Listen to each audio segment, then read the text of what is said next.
Welcome back. This is lesson number 16, Introduction to Democracy, and it's the first lesson, therefore, of the second part of our political systems unit. And after this lesson, you should be able to understand the foundation of democracy, including some common themes, some of the drivers of politics, and some of the justifications that people used for democracy.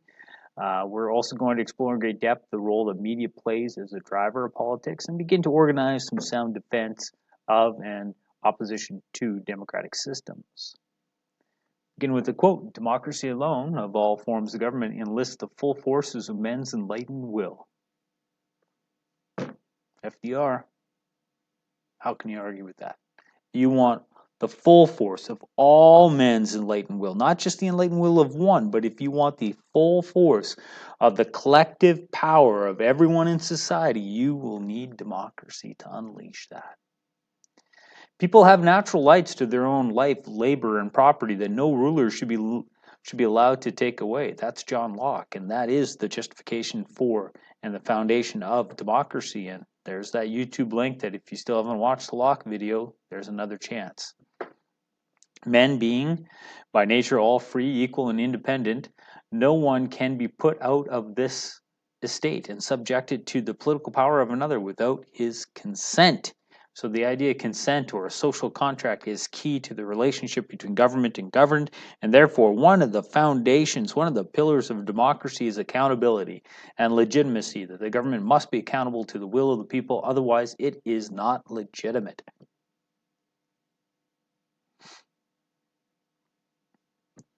Liberal democracy will prove to be the only viable form of political organization because it is based on the universal desire for freedom and recognition. So everybody desires to be free, and the system that allows to unleash that is democracy. The growth of liberal democracy, together with its companion economic liberalism, has been the most remarkable macro political phenomenon of the last 400 years. It's from 1992, at a time when it appeared that with the downfall of the Soviet Union, that authoritarianism was withering away. Whereas here we have the idea that liberal democracy has lost some allure, but by slimming the welfare state and re-emphasizing personal freedoms, it can again be a model for the world. So the idea is that we need another revolution, a libertarian revolution, a minimal government revolution to return back to the essence of liberty. And there's some revolutions there outlined for you.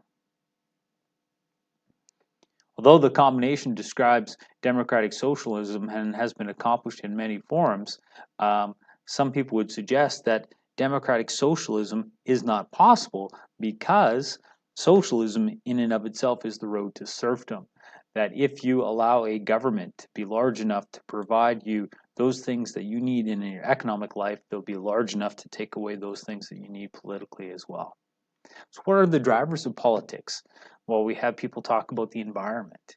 One of the things that really shapes your political agenda is your environment, and muckrakers like Upton Sinclair looked at the environmental impact of our ecological contamination, right, of our economic lives, and that ended up shaping their attempt at a paradigm shift away from individualism.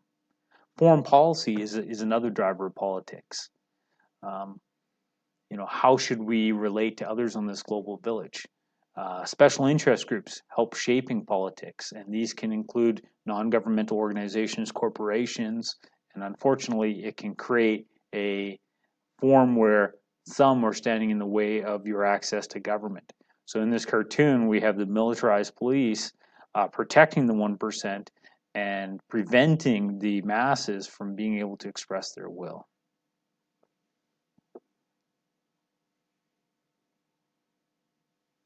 Now, the question might be, when corporations behave badly, why doesn't the media report on it? And we have many case studies here, many sources here that illustrate the idea that corporations could be a watchdog of democracy. They could sound the alarm when things are wrong, but the reality is they are a lapdog. They are serving the interests of their master. That corporations owned media outlets, mainstream media is controlled by corporations, and therefore it would be unlikely to see a corporation question itself from within. If Disney owns ABC, ABC is not going to be airing stories that paint Disney in a negative light. So there's some videos here that talk to you a little bit more about the filter that is the media and how the filter is being used as a tool to control by the corporate elite. Unfortunately, in America today, we're also seeing the corporations use the media as an attack dog, as corporations will use it to attack the policies of others. This often becomes more evident during political campaigns when instead of focusing on what is your own political agenda, all you can do is take the time to attack the agenda of the others. This is a theory of mine. I'm suggesting that the media has gone beyond just being an attack dog. Now the media is simply a clown. The media is there to provide bread. The media is there to provide circus, right? In the Roman sense, that distraction from reality so that the masses don't realize that they should be concerned about what's happening. And there's some evidence in there as to how much concentration of ownership of media there is. We also have some quotes here that you can read through and try to break down these quotes. These quotes could be what you'd see for an A2, and the longer ones could be what you'd see for an A1.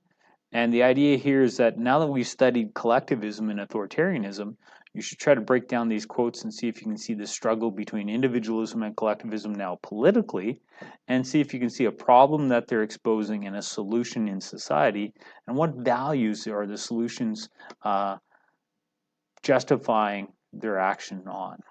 All right, that's a very quick introduction to democracy.